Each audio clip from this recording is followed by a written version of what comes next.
You're watching Leafs Morning Take with host Nick Alberga and former NHLer Jay Rosehill. The show starts now. Okay, let's rock and roll. It's time for the Wednesday edition of Leafs Morning Take presented by Bet365. Nick Alberga, Jay Rosehill. The Maple Leafs prepare to take on Ryan Reaves and the San Jose Sharks on Thursday night. What's going on, Rosie? Yeah, not tonight, though. This schedule is far too spread out. It's ridiculous. They should be playing every other day if it were up to me. Nah, I know. We got to wait another day. Yeah. It's good. Good test. Haven't seen them. Can't tell you what a different feeling it is. I'm sure in the dressing room as well. But for the fans and the faithful of this team to just kind of see where they're at, how they've turned around, and what's transpired the last 6-7 games, it's been solid. Yeah, I was thinking about that last night, even like a week ago, how different I felt about this Maple Leafs team. 5-1-1, in the last 7 games. They've allowed 10 goals in the last 7. They're more locked in, buckled in defensively, just a much better feel. But I have no feel whatsoever for this Atlantic division. Even watching last night, Tampa on the back-to-back without their number one goalie, fresh off a loss to the Maple Leafs, going and pound the Montreal Canadiens. Every night, I think the issue is that teams are picking up points, right? I think we're seeing that even in the standings where 24 hours ago, we're talking about the Leafs being a couple points back of first. Now they're 4 points back of first again.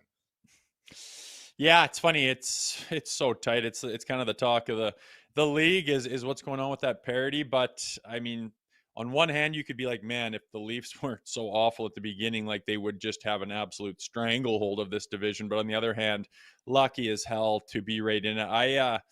Based on what we've seen, I mean, I think that the Leafs winning this division is back on the table, which not very long ago you could even fathom that. Like them making the playoffs was almost a write-off. It's crazy. Lots of tight-knit action. Nice to see not 3-point games being handed out within the division is what we were looking for, even though, the Leafs got one on Saturday against the Habs in a game that maybe they shouldn't have won, where they're a little bit flat coming off a road trip. But I have who do you think's going to win this division? I think the Leafs, I think they're like plus 900 to win it, but I think they're as likely as anybody. Yeah, I'll tell you what, when I made that proclamation on this show and on social media before the season that I thought Ottawa would win the division, this is not what I expected, by the way. I just thought it was going to be wide open, and that's exactly what's happened. I think you're right. Like Tampa, Toronto, I don't think Detroit's got standing power. Boston's been an inspiring story. They got 18 wins. They won last night, now tied with Tampa, but it's anybody's. And you're so right. Like it's crazy how bad this team has been. Then you look around them in the standings, you're like, oh, there's Boston. Oh, there's Montreal. There's Ottawa. All these teams that the perception was they were off to pretty damn good starts. And you look and it's like the Undertaker, man. Like, where did the Leafs come from? It's actually wild when you think about how many games they threw away in the first couple months of the season. It really is. Choose to be positive about it and be happy that you don't have a big hole to climb out like you're staring at.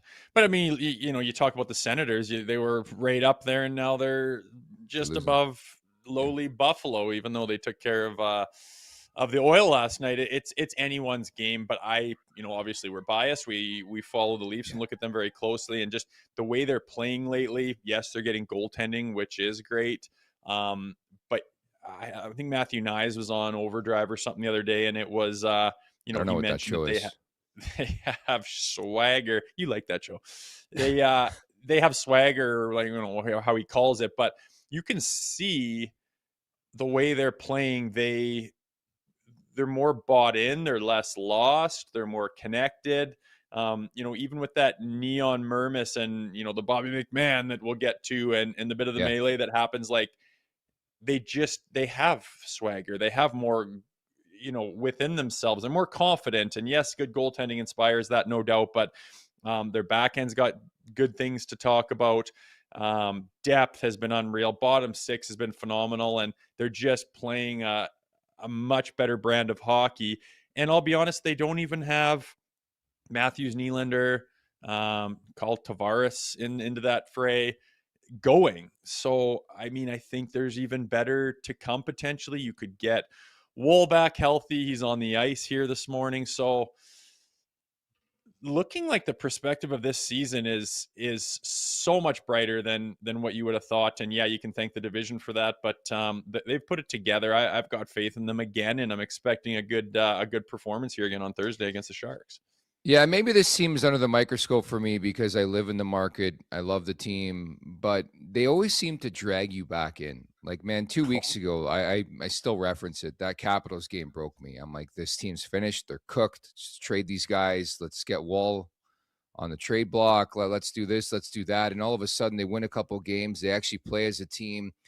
They play well against reputable opponents. Like that game against Tampa, I get it, no Vasi, but I thought that was a stellar defensive effort. And the big boys are going. Like I still wonder about Hedman leaves that game last night. I don't think he's healthy.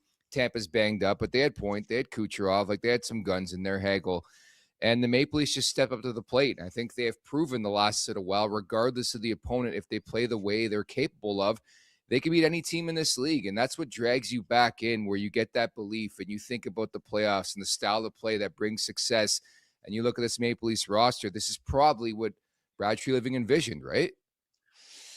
Yeah, I would say so too. I think that game on their past game here Monday against Tampa, yeah, on Monday, I think that type of game shows kind of how it was supposed to be built. And again, with this division, I don't see why they can't take a stranglehold if they want to keep taking steps forward. If their power play did anything but run at a 12% clip, it could win them a bunch of games. There's not that monster standing in their way. There's not that monstrosity of whether it's been Boston or Tampa or Florida in the past, like standing in their way going, oh my God, like I think they're going to make playoffs. I really, really do. I think they could win this division. They have, if they're healthy, they have depth in goaltending. I think they have depth now throughout their bottom six. The D, it is tough, but with, certain people stepping up in stature and what you see back there, again, you just lost Mermis. I thought he was a pretty serviceable lately. And I think we're going to get Henry Thrun thrown into action here against his old team, which will be interesting to see. But there's so much potential for this season. Again, we talked about it when it was terrible. Like it wouldn't take a whole lot and, a little bit of runway to look back and go, oh my God, remember the beginning of the season? I'm glad that nightmare is over and we're sailing. I think they're fully capable of that. And they showed it against that Tampa team. That's kind of Craig Berube hockey. That's what Treliving envisioned when he put this team together. And yeah, I think a lot of it, obviously goaltending, but the bottom six is just contributing and playing that style that is necessary to be in games and contribute. And again, the Stars could step it up big time and the power play could step it up big time. And then you're starting to look like, are you the front runner in this division, which is nuts to say. Yeah, simply put, there's been defensive buy-in. Again, that's been the big story for me. They're playing like a cohesive unit again and keeping the puck out of the net. And it certainly helps when you're getting goaltending before Wall or Wall before now Hildeby. And that's sort of great in effect. And we'll see what transpires the next couple of weeks when it comes to the crease. Our Super Chat charity partner is Sick Kids. Want to make sure your question or comment gets on the show. Hit us up with a Super Chat. Proceeds from our Super Chat will go to Sick Kids, ranked the #1 research-intensive children's hospital in Canada. And third in the world, we got a Super Chat here from our guy Vikas Petronas 93. This is minor news, I guess, but according to Swedish media, Järnkrok has a verbal agreement with Brynäs starting next season. Not a big surprise. I did see that on social media today. There is zero confirmation. It's weird to me that somebody who is currently playing in the NHL has agreed for a contract next year, but so be it. I mean, that is social media. You're going to see rumors, and maybe there's some credence to it. I haven't heard anything about that, but it's an important time, I would say, in the career of Calle Järnkrok, who is in a contract year here. Like he's got to elevate. There's opportunity, obviously, with Robertson floundering. McMann's going to sit, so we'll talk about that. But you would really like that extra bite on your fourth line, which I'm not sure it's there right now, Rosie. Yeah, I hear you, and I wonder if that's going to be shaken up here with McMann coming out. There's been a lot of hype and praise around Scott Lawton for good reason. He's doing his job and then some. I feel like that second line, you haven't really seen much. I mentioned, Johnny Tavares and Nylander haven't really been that dynamic. And as great as as happy as we are that Easton Cowan's done what he's done and been able to step into this league at his age and experience level has been awesome. Maybe you do a little flip, like, I don't know, can Lawton get promoted and maybe give a little bit less on the shoulders somehow of Cowan? I don't know, but here's an opportunity to maybe see what you can get going. But I think there's guys up top that can get going a lot more, and guys are doing their job in the bottom six. We'll see what they do with the lineup here. It's going to be kind of interesting, but Yeah. Instead of just being desperately shrugging your shoulders, what are we going to do? There's options now, which I can't say there was throughout the beginning 20 games in the season by the looks of it. Yeah, I'm looking forward to the conversation, how you feel of who to bring in. Like, we haven't seen Michelli in a long time, but Scratch and Score is sitting right there in Nick Robertson, so we'll get to that. But let's get to the one-game suspension for Bob McMann. How surprised were you by that?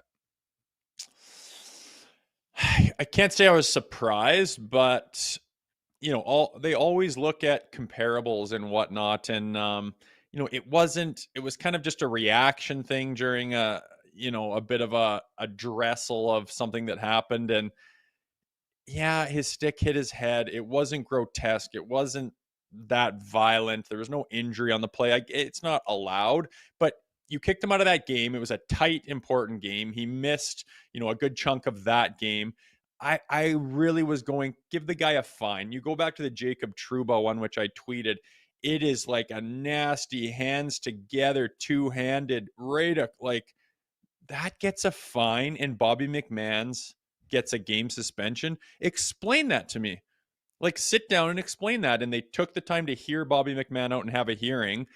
And it's just like, it's not that the league is against the Maple Leafs, but if something like that happens in Columbus, you kind of just not a lot of eyeballs, right? Not a lot of fanfare. You can just kind of do something with it and move it on. But it is Toronto, and it's not that the league's against Toronto and wants them to fail, but there's a lot of eyes on it. Like, if you're a cop and there's a murder, sorry to say, but if it's a homeless guy behind a dumpster, there's not going to be a whole lot of eyeballs on it. And whatever happens, there's not going to be a lot of reporting going on. If it's a celebrity, you get the cavalry out and you make sure you do it right. And hey, we got to cover our P's and Q's and dot the I's and all the rest of it because you're in Toronto. And that's the only thing I can explain on why Bobby McMann would get a game for that. And you look at the comparables and it's like, that's just a fine when one was clearly worse than the other. That kind of frustrates me. But it's tough. You never know with Dops and what they're going to do and where their head's at. But you look at that specific comparable and maybe you're just picking low-hanging fruit. But I mean, again, explain to me why this is a fine and this is a suspension. You can't. Yeah, and of course, we showed the video yesterday of 2022 and Pierre Engvall and his high stick on Sean Durzi, which is pretty much exactly what happened here with McMahon. He received one game. But I think the reaction is proper. I think, to your point, it wasn't a very forceful slash, but I think you got to control your sticks. So, like, the act, I get it. I think you have to set a precedence in this league, but it's more the inconsistency that gets me going, dude. Like, even the Gonsalves knee, like, I know he leaves that game, but Mermis is hurt. I mean, he's not playing. It's a clear knee on knee and not even a hearing for Gonsalves yesterday. Yeah, and knees are tough because sometimes a guy jumps out of the way and the guy just stays in his lane and everyone's screaming knee. And I'm like, that's more on the guy that got hit than anything. I don't think that was the situation there. He was going to kind of miss him and he kind of tries to reach out and get him and he's injured on the play. And like, what if his ACL is torn? Like, I don't know what the extent of his injury is or if he's injured and to what degree, but like, that's gross and caused an injury and not even looked at. And then it's not ticky-tack. It is not allowed. I totally understand the Bobby McMann thing, but like, no harm, no foul to a degree, right? He missed the rest of that game, which was, detrimental to the team and potentially the outcome. Give him a fine that comes off his paycheck.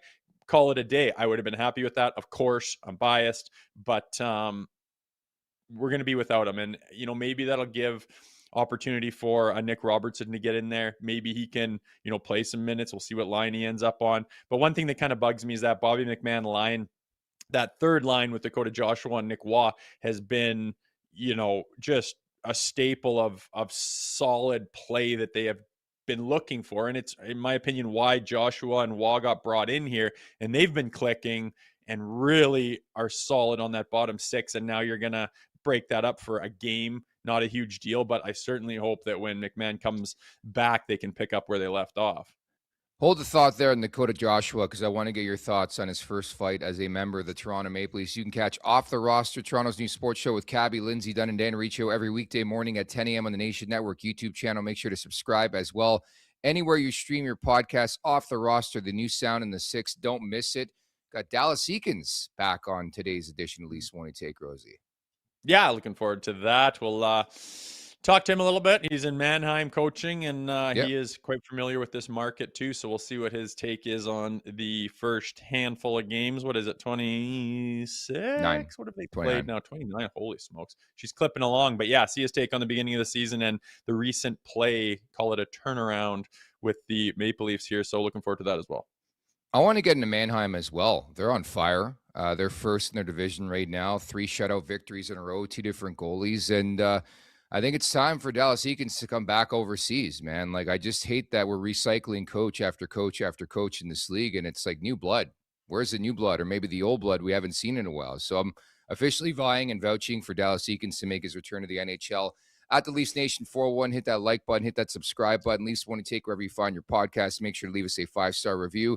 And don't forget to visit theleafsnation.com. This segment is brought to you by Table Fare and Social, the perfect spot to fuel up before the game or wind down after work. Located right across the street from the arena and just steps from Union Station and the Metrolinx bus terminal, Table Fare and Social offers a wide selection of food and drinks with space for larger groups and a family-friendly atmosphere. Next time you're off to a game, check out Table Fare and Social, a downtown food hall right across from the arena for some great pregame bites and drinks. So back to Dakota Joshua, man. This is the best aspect I can pull from that game, was just the fight, the bite. The health bomb went right to this guy, and a great till here with Max Crozier. Yeah, I mean, it's not all about fighting, but it's a response to something that happened. And, you know, you get a knee and a guy goes down, and you shouldn't stand for it. And when you're, look at the scrap, like, he's big, he's strong. Look at him. He's offense. His head is up. Like, that's all you need. It's all you need. You don't have to scrap every night, but when the time calls for it, you need guys that it's not like, oh, I got to go do this. It's what they expect of me. It's, I won't tolerate that. And the whole team caused that little melee in center there.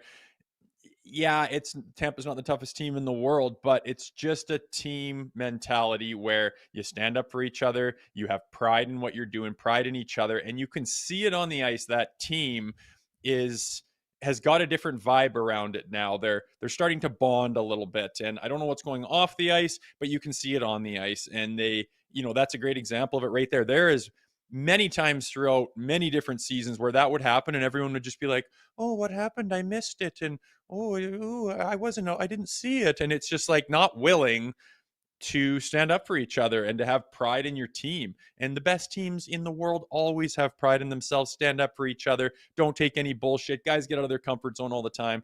Not the case there, and it's just good to see. And that's what you need out of Dakota Joshua. And he got that little scratch and went up to the press box for a game. It happened in Vancouver, and the pattern was he came back with some vigor and looked great. He's on that line that's clipping, like I mentioned. He's been banging bodies, using his size. They've been on the forecheck, turning pucks over. They're just very serviceable, and a big part of this turnaround that the Leafs find themselves in with their recent play here. And 5-on-5, the Leafs have surrendered like nothing, and I think that's a really good sign of having everyone kind of on the same page. Dare I say they're starting to carve out a bit of an identity, specifically in the bottom six. And that line, you're so right. It just seems like a couple of bombs here and there, especially to Joshua, and it's really ignited his play. And he's just playing the way they need him to play to be successful. Tons of news from practice today. I believe the Maple Leafs were off yesterday as they get set for Ryan Reaves and the San Jose Sharks invading town coming up on Thursday night. But as we talked about earlier on, Joseph Woll, lower body injury, did practice before the main practice for about 30 minutes. So most importantly, great to see him out there. And we got new lines, Rosie. You ready for these ones? New lines. Nyes, Matthews, Domi. So that sticks. Cowan, Tavares, Robertson. So it looks like Robertson's back in here for the suspended McMann. Joshua, Waugh, Nylander on the third line. Lorenz, Lawton, Yarncroke on the fourth line, which means Michelli is going to sit again. I mean, what's the thing that stands out there? Willie boy. Yeah. That's interesting, man. I'm all about mixing it up and seeing. We'll see what that looks like and how long it lasts. But I can't help but have my mind go to: is that a demotion? Is that a Yeah. message? Is that something thrown at Willie Nylander? And how is Willie going to respond to that? I'm very curious at what his, let's just say, mentality will be out there tomorrow night. Because what's your take on that, man? I can't help but see it as a little bit of a signal or a sign or a demotion or a wake the hell up type of thing from the coach. Yeah, it just strikes me like I think we've realized over time, over maybe 8, 9 years, that if there's one guy you're going to prod on this team, it's Nylander because he can take it and he'll probably respond accordingly. Like that relationship is with him and Berube is just so fascinating game by game. But man, he gets a lot out of the player. And to your point, I just wonder how long this lasts. I will say to have that type of depth, line 1 to 3, I think is a matchup nightmare for the opponent, especially on the road here in Toronto. But I don't see it lasting long term. I think they're just trying to find a way to get Nylander going, and you're on the third line, so maybe the matchup is a bit different than you would be on the Tavares line or the Matthews line. So maybe it gives Nylander a bit more time and space out there. But whether he's been aggravated by injury or dealing with something behind the scenes, he hasn't been the same guy the last couple games. He hasn't. It's been that type of year for him. Like, again, you go look at the numbers, you're like, crap, this guy's on fire. I think there's definitely room for improvement, but you can see that across the roster, right? Yeah, it is kind of funny. Like, there's guys where the numbers are there, but it's, maybe some of them are empty calories, or, Matthews gets on the board the other night. It's kind of an empty netter. I didn't see a whole lot. Otherwise, the ceiling's much higher. We know that, and they've made that bed and they've created the expectations. But Nylander, I just hope he doesn't take it as, what the hell is this? And he's not that guy. And like you mentioned, he's the guy that you can kind of prod a little bit, and he's not going to go into his shell. He's not real soft mentally. He's got tons of confidence. You're not going to hurt his ego. So we'll see what happens. And I thought that line could benefit from maybe just a game of being split up and just a different look. Sometimes it's odd how just something weird needs to change within a lineup or within a team, with a guy moving here or there, and all of a sudden, it's just a different mentality. It doesn't really make sense, and you can't really write it down on paper, but sometimes it just kind of breaks something loose and jogs something open. And maybe that'll happen with that line, because I don't know if Willie's kind of hurt or he was sick or what's going on, but that line has not been performing to the level that I think even they hold themselves to. So we'll see what this looks like. Again, you can roll it like, what are the matchups going to be? Who's Nylander going to be playing against on San Jose? And can he expose them? Can Joshua and Waugh read off of him? Can they get him the puck? It'll be interesting. And does this last more than the first 3 shifts in the first period? Yet to be seen, but we'll take a look at that. I also see Henry Thrun there going to be the partner with Benoit there. So we haven't had a look at him since we got him in that Revo trade. And he's... we'll see. It'll be nice to see if he's serviceable or not. But Myers, he's had a good look.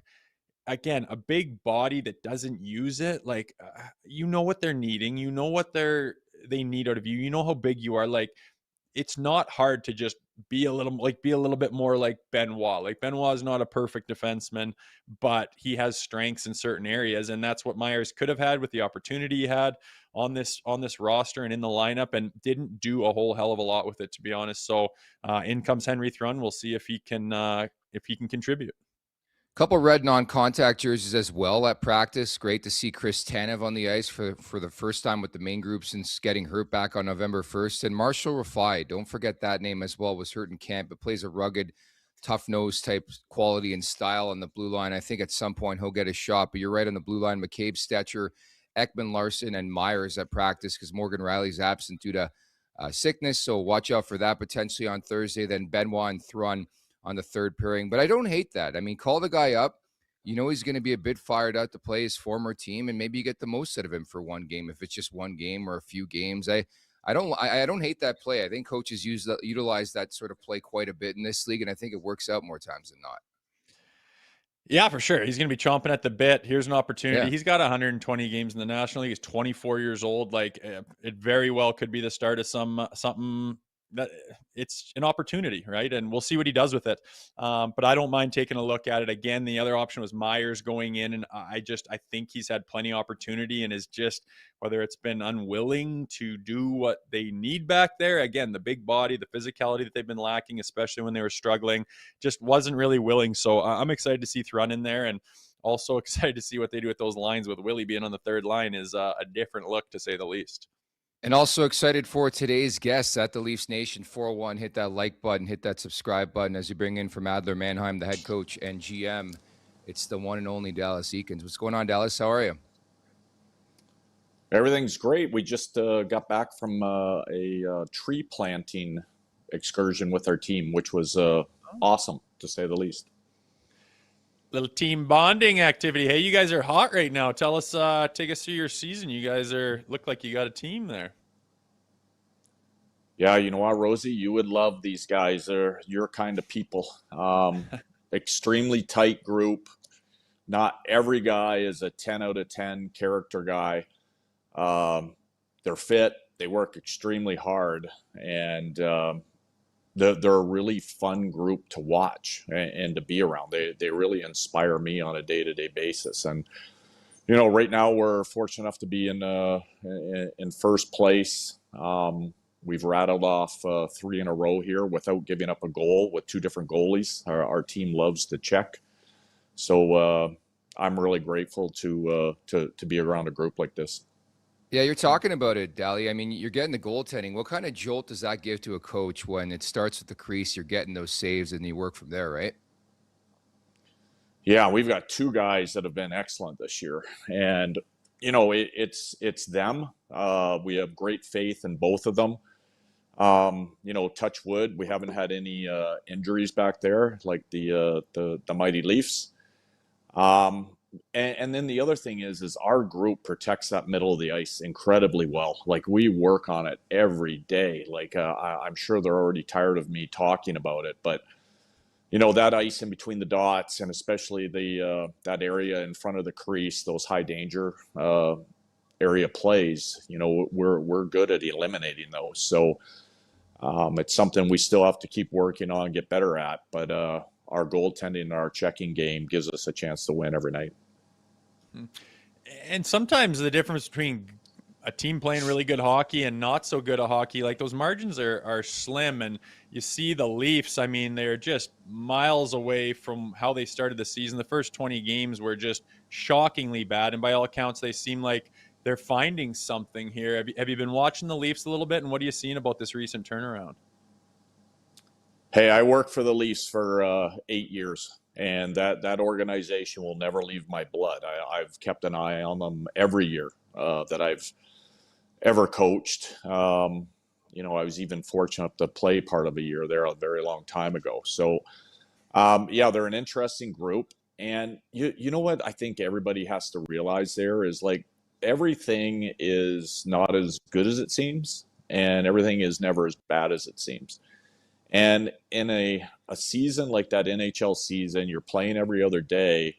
You know, it only takes 1 or 2 injuries or just a couple of guys to be off kilter just a little bit, and that can put you on the wrong side of the game. Like, I've often said, that NHL, man, you could win every game of the season by 1 goal, and you could also lose every game of the season by 1 goal. That's how tight those margins are, and it's the challenge of the group and the organization to get on the right side of that margin. This division in general, I think similar to yours actually out in Germany, very, very tight at the top, very tight overall. What have you made of the Atlantic division right now? Because Rosie and I were talking about it earlier on. You could make a pretty definitive case for like 5 or 6 different teams still winning this division, which is crazy. I mean, we're almost in mid-December here. Yeah, I'll tell you what, it is tight. And you know, I'm a big, and I know there's teams on every year there's 1 or 2 teams on, you know, an outlier in it, but I'm a big fan of the goal differential. I've been a big fan of that goal differential for a very long time. I think it really shows who is playing extremely well, who is suffering a lot, and who's kind of right in the middle. And, you know, when I look at the Leafs there and where they're at in the standings and with the injuries that they've suffered, I think Chiefs done a really great job of managing the storm and having the group move forward together. But when you've had your two goalies kind of go in and out of the lineup and you've had some guys banged up on the back end, like, you know, that's hard. Like, that's just enough to get on the wrong side of it. And as they get healthier and as the game plan is more consistent each and every night, that's when you can start climbing. And the great thing for the Leafs, it's not like they're 10 points out of a playoff spot. They're right there knocking on the door. And now the important thing is kind of to make sure you're winning every 2 out of 3 games moving forward for a little bit. Yeah, and Dally, regardless of where a team's at, you know, if they're doing well or not, like a power play can facilitate so much if you've got it going. And the Leafs on paper should be a top 10 power play in this league, and they are about dead last. And it has been abysmal on that man advantage. As a coach, what do you do when you're seeing that night after night? Is your idea to reinvent the wheel, or do you stay course, or what would you do with this Leafs power play, which is just shockingly bad for a consistent amount of time? Well, the thing that I think is really important on power plays is, you know, you've got a coach. Obviously, the head coach is in charge of everything, but that power play is going to be someone else's prime responsibility.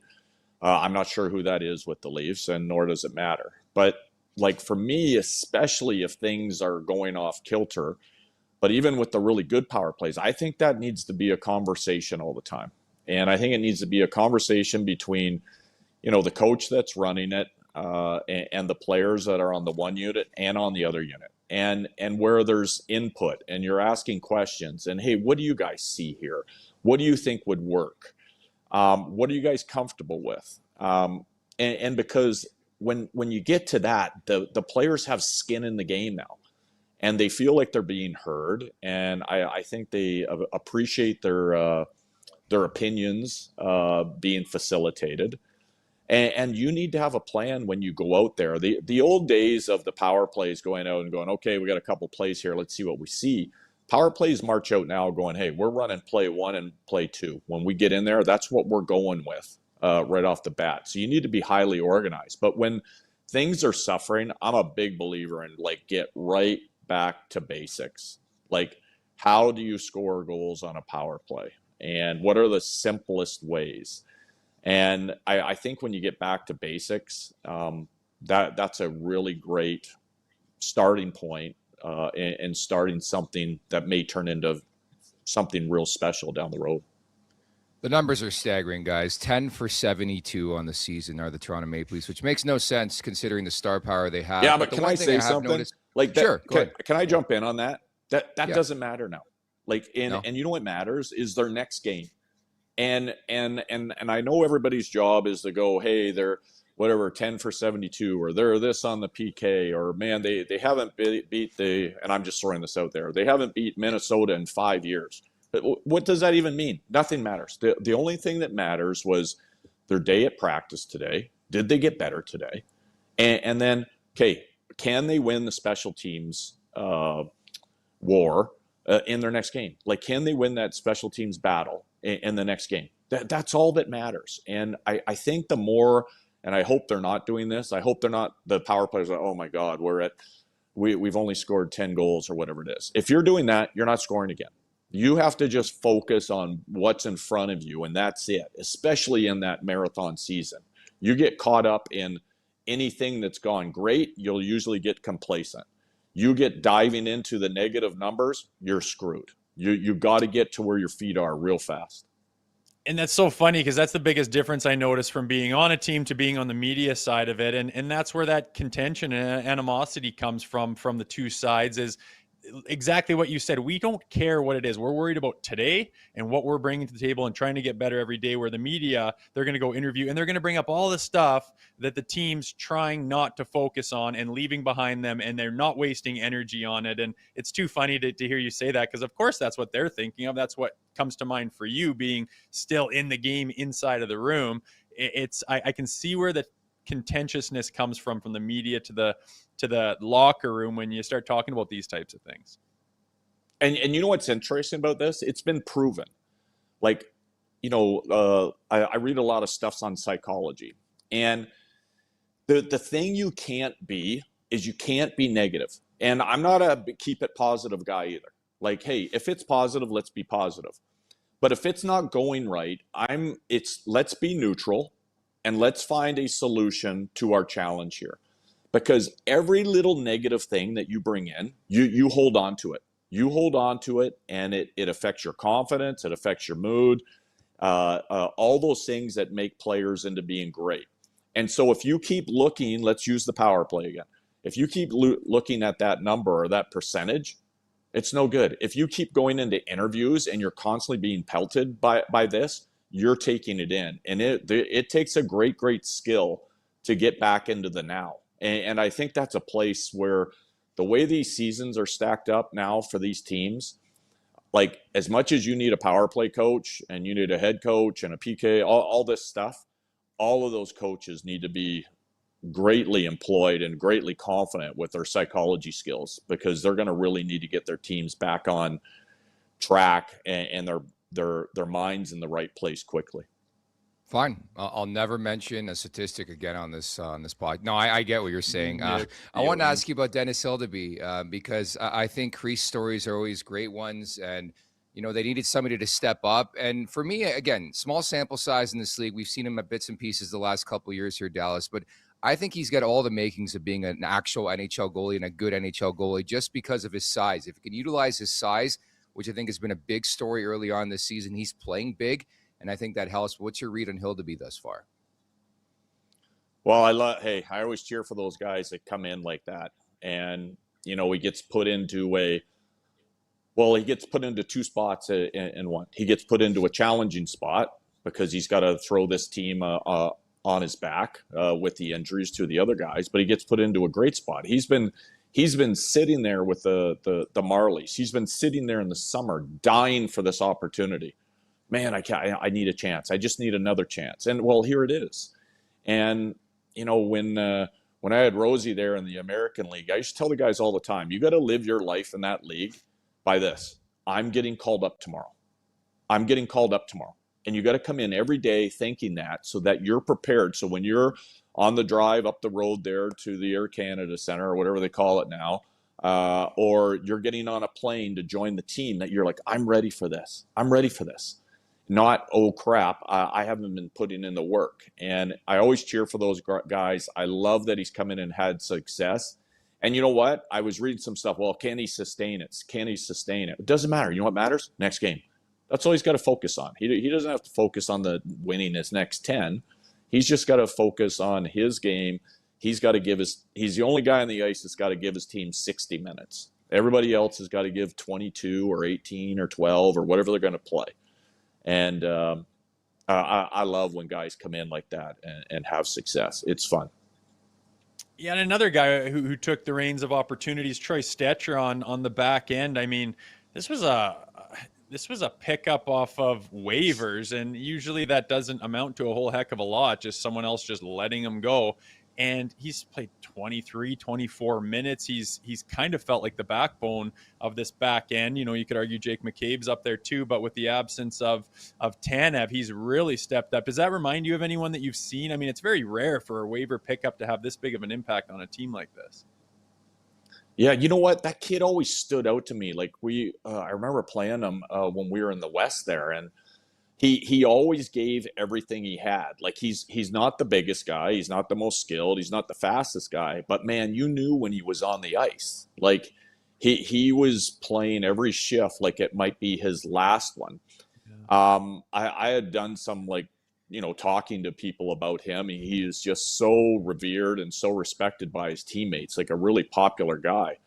And I think when you've been around the league a little bit, and he's been on a number of teams, like a lot of times you might be looking at this as going, holy man, like this might be my last chance. I don't know. Like this might be one of my a few last chances. I'm going to make the most of it. And he's always been a kid to me that has given 100%. So he certainly has that never quit mindset, but it doesn't surprise me. Like, and I get what you're saying. Like, okay, they got him off waivers and now he's playing 23 minutes a night. That is rare, but him playing hard and him playing well doesn't surprise me because of the effort and the passion that I've seen from him in the past. And then hearing what kind of guy he is, and the mindset that he has, it starts to add up. Now his challenge is, all right, can he sustain it? But like I said before, he doesn't have to sustain it for the rest of the season. He just has to sustain it for his next game. And when that one's over, then the next one. You just got to really break it down to minute by minute and day by day to get through this. Been a really nice story for sure. Meantime, the captain, Austin Matthews, always so polarizing. I know you're out in Germany. I'm not sure if you caught this guy when he was out there last year. We're still trying to figure out why this guy was in Germany. But what's your overall read and take on where Austin Matthews is at in his career? Because it's such a big debate on a daily basis. Just a bit of a different player, I would say, to begin with. Yeah, those top guys are always polarizing. The one thing I will say, hey, there's lots of athletes that come to Germany for different kind of treatments, and they've got some really interesting stuff going on here. So that didn't surprise me at all. With Austin, like he is such a complete guy to me. Like I know he's a great goal scorer, but I was always amazed when we came in there at how well he checked. Like he quietly controlled the middle of the ice. His stick was unbelievable. He was always on the right side of the puck. He never cheated the game. Like he is quietly a really good player. And it's interesting, his personality. Like, that never discount how much that guy puts into a day being the captain of the Toronto Maple Leafs. There's a lot that comes with it. He has got to be really, really tough mentally. He's got to be able to get the noise out of his head because he's the one taking a lot of questions. He's the one that has to go out to the media and kind of set the tone on where the team's at. There's a lot of responsibility that comes with that. And I'm sure it's something that he wanted. I'm sure he's dreamed about being the captain of the Toronto Maple Leafs. But I just think you never count these guys out. He is, I think he's a great competitor, even though he seems very laid back off the ice, and that's fine. But it's been real fun for me to watch this kid develop into what he is today. Yeah, it's crazy how long he's been around when you look at it. And, lots of different opinions about this Leafs season, some ups and some downs, but we're approaching the 30-game mark here. What's your prediction for this team in the remainder of the season? Well, number one, there's lots of runway left, right? There's over 50 games. Like I said before, don't ride the roller coaster. Just, hey, everybody settle in. I think everything's going to be okay. I do think their injuries, they've got to get that under control. And I know it's hard to keep them under control, but I think if the Leafs can get healthy, I think everybody can just breathe easy. Everything's going to be okay. Okay. And lastly, you're Mr. International Hockey. You're out in Germany. Would love your opinion on what the hell's going on in Italy right now, man. We are getting closer and closer to the Olympics. Do you have a take on the ice surface and everything around the arena there in Italy? Well, it's amazing to me that this is a problem. Like, did the Olympic date sneak up on them? Like, I know. Oh my God, we forgot about this. So I don't quite understand it. I don't think the dimensions of the rink are that big a deal, even though I am curious why they signed off on all of that. But in the end, it's going to be the same for every country. But yeah, I'm dumbfounded by it. I'm just incredibly amazed that we're worried that they're not going to have it done in time when they've had all the time in the world to get it going. It's actually not that far a drive from me. Maybe I could do it in a day. I might have to buzz over there and have a look at it myself. Bewildering I stuff. Yeah, Rosie. I was in Italy earlier this year and I saw the stuff they built and what they're capable of building a long time ago. And it's crazy that what stumped them was a hockey rink when they had years to get the damn thing done. It's shocking. Yeah, like think about all the amazing architecture and stuff there. Like it's incredible, right? And they're having trouble with this rink. It's what were you doing over there, Rosie? Giving them the shakedown or? No, just I hurt myself, so I was off. I had some time rehab, and I tore my shoulder up. So we jumped on a plane with the family and had a little family time looking at the stuff. And my mind was blown by the architecture. And first thing I thought of was all the shit I've seen them build, and they're stumped by this bloody arena for the Olympics. It made me laugh for sure because the stuff over there blew my mind. Well, you should have came to Germany, and we could have looked after your shoulder. Shit. Yeah, we might have to do I that know. in the future. I'll see how the rehab goes, but save me a bed. All right, buddy. I'm always ready for you. Thanks so much, Dallas. Really appreciate it. We'll talk soon, okay? All right, guys. All the best. You guys are doing great. Good seeing you, Dally. Thanks, man. Thank you. One of our very favorites here, at least morning take, Rosie's former coach, doing great stuff overseas here with Adler Mannheim, the GM and head coach, Dallas Eakins. Our guest here on Leafs Morning Take. At the Leafs Nation 401, hit that like button, hit that subscribe button. He is so good at breaking things down. I can tell why you really liked him as a coach. Like, not that he's a negative or a positive person, but he just, you can tell he looks and views and sees the game a bit different than some other people.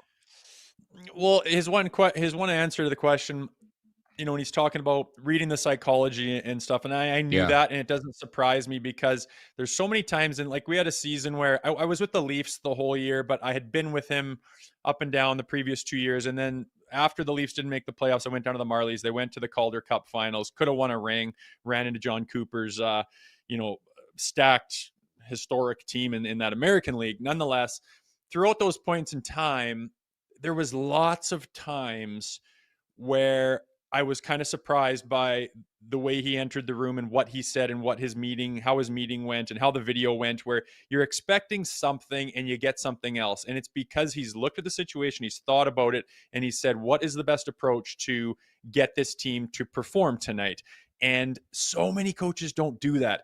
Fuck this, I'm going to kick the garbage can. I'm going to call this guy out. I'm going to look in disgust. I'm going to blow the whistle down and bag them all and be like, you guys are like, I've seen all of that, and it just does not lead to performance. And Dally is a guy, I've had lots of coaches where he is very dialed on what does this team need right now psychologically, and so many times that team has kept their confidence. They've performed or pulled out of a slump or reacted positively.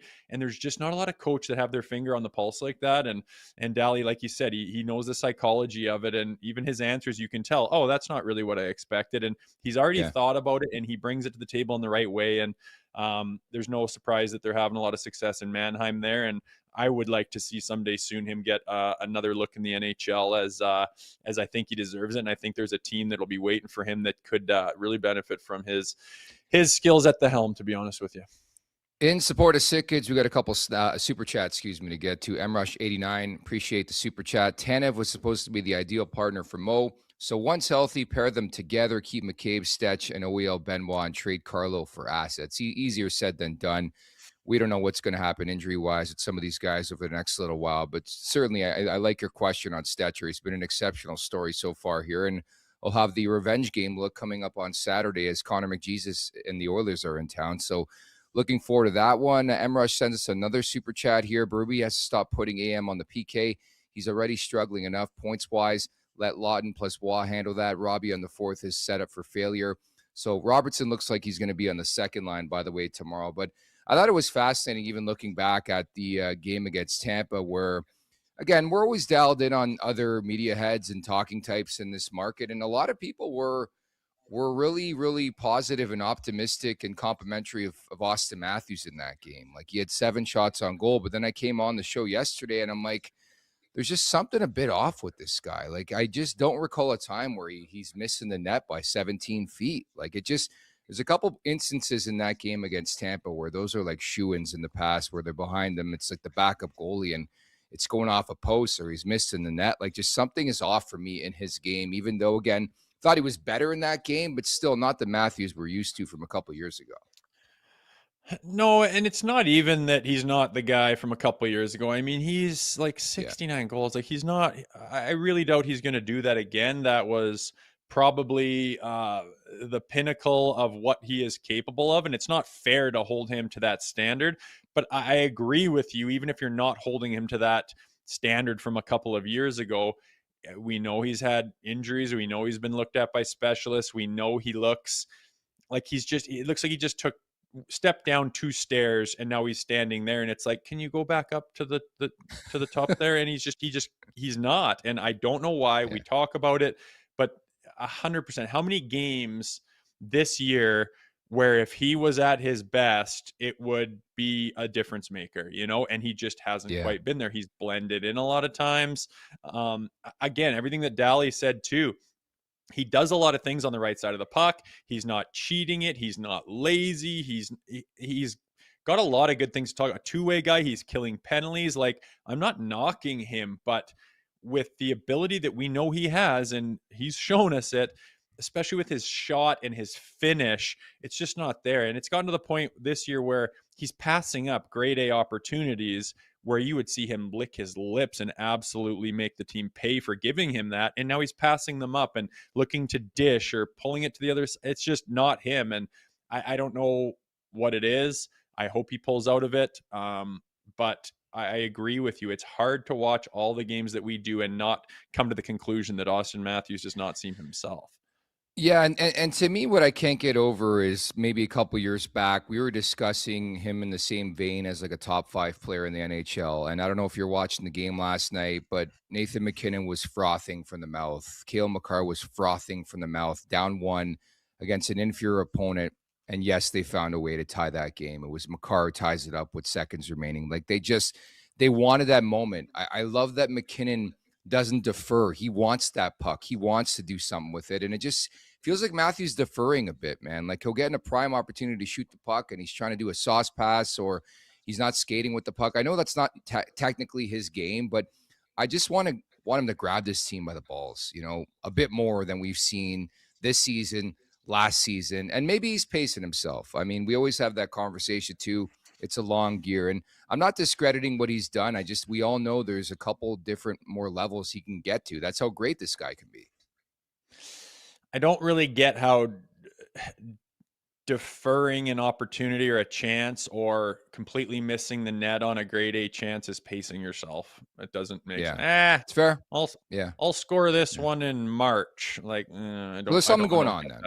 Yeah. Something's up, man. And, back to the power play. Like, if he was the head honcho on the power play and had that thing clicking or was contributing in a bigger way, how much could that benefit the team right now? And I mean, the team has turned a corner. They look really good, but they look really good in all the ways that you want the team to look good, minus the core 4. Remember the core 4, but it's like there's too many eggs in that basket and you don't have anything after that. And if you're going to get into a long playoff series or go on a run, you got to have better depth. So what do they do when they lose Mitch and open up some space? They try to get some more depth.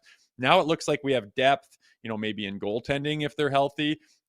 You could argue depth on the back end, depth in the bottom 6 for sure, but you need your stars to be big. I mean, this team doesn't go the distance to anyone's expectations as far as what this city is starving for without Austin Matthews being just a juggernaut of a player on the team and leading the way as the captain and as one of the better players, in the league. And it's definitely not there right now. But again, like Dally said, you've got a lot of runway here to get that figured out. You got 50 plus games. We'll see if he can get it going, but it is 100% becoming a theme in talking about this team is why isn't Austin Matthews the guy that he has been for so much of his career?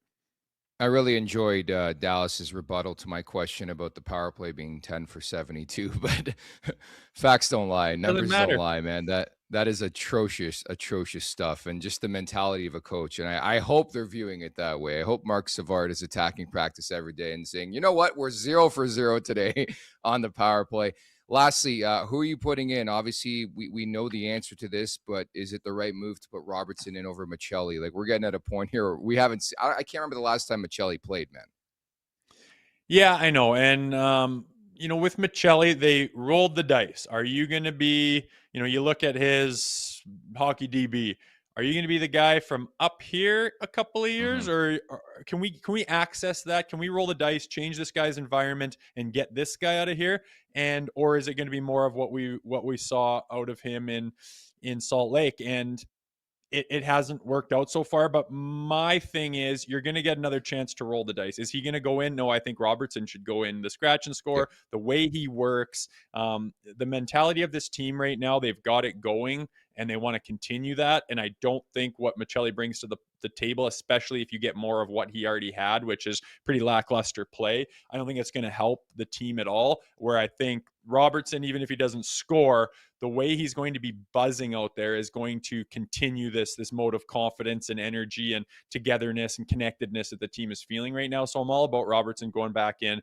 We've been high on him this year, even though we haven't been high on him in the past when we're trying to figure out who he is.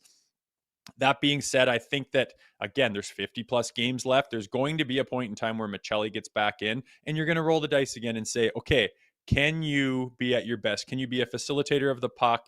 Can you not turn it over? Can you be on the right side of it? Can you follow the system? Can you work the way you need to work and still bring your strengths to the team, which is being a playmaker, having really good vision and dishing it, making plays? So I wouldn't bring Michelli in, but I am not writing him off completely. I think that if they could package him in a trade, they absolutely would. He makes $3+ million. They'd get that off the books and say, hey, we rolled the dice, didn't work out, we got something in return. But as of right now, I think he's going to get another chance. I just don't think it needs to be tonight or tomorrow.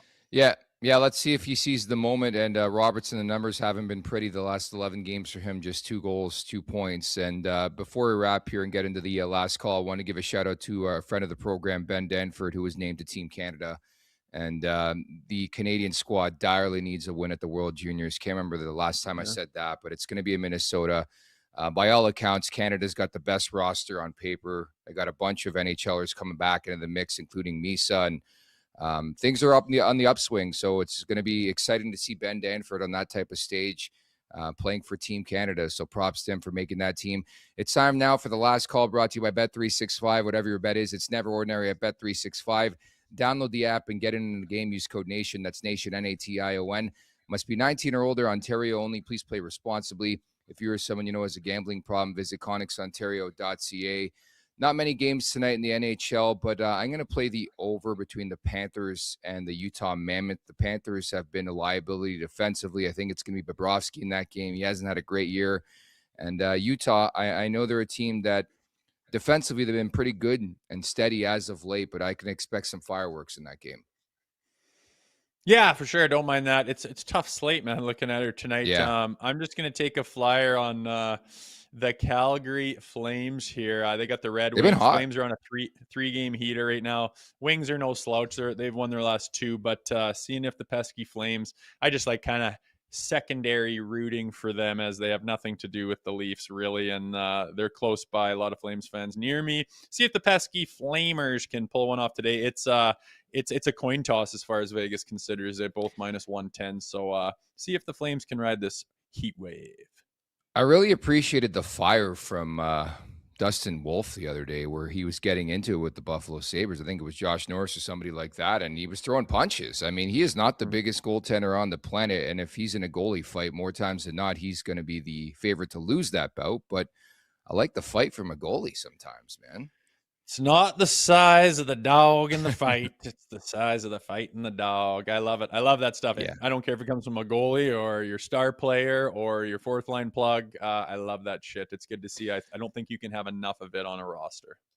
Looking forward to my bet tomorrow as the Leafs get set to welcome the San Jose Sharks. It's going to be a point prop between Ryan Reaves, John Klingberg, and Timothy Liljegren if he plays in that game. But do they have a video tribute for Ryan Reaves? They didn't have one for Pontus Holmberg the other night. Like, where do you draw the line? This guy was so big in the room, was Ryan Reaves.